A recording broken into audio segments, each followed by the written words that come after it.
Let's take a look at another video core example, and that will be the color to grayscale conversion circuit. And we have seen it before. It's a type of pixel transformation circuit. It takes a pixel input here. It does some sort of a calculation and just basically changes the color to grayscale and it straight to the output. So let's take a look at the code.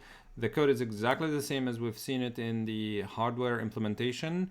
And in here, we have basically an input color and an output grayscale, and it uses certain computation in here in this particular equation to generate it. You might be wondering, where's that two-stage delay? And we don't need a two-stage delay in here because that particular core does not depend on X and Y. So the test pattern depended on an X and Y, and the specification tells me that you need two clock cycles after the generation of X and Y. But here we don't have an X and Y. It's basically an input and an output, and that's about it. And it's a combinational circuit. There's no need for a clock either. So what we need to do is we need to actually take that particular core and actually just basically wrap it so that we can connect it to the video controller.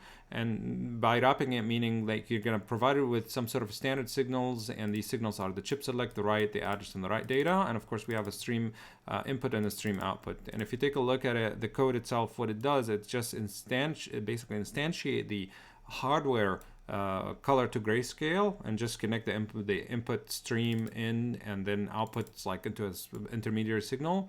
And then you need to decide basically the wrapping circuit and what type of interaction does the processor need to interact with this particular core. And if we think about it, this is a color to grayscale, so the processor, all it needs to do is whether you want it or not. So it's the same idea as the test pattern generator. So we don't need blending as per se. All we need to do is just basically to multiplex it.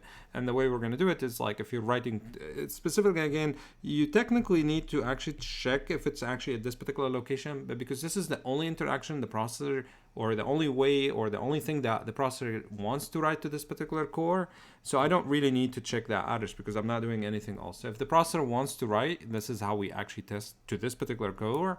I'm just generating that signal and then just basically saving it in the bypass register, and I'm doing the same exact thing we did with the color display or the test pattern, the colored test pattern generator.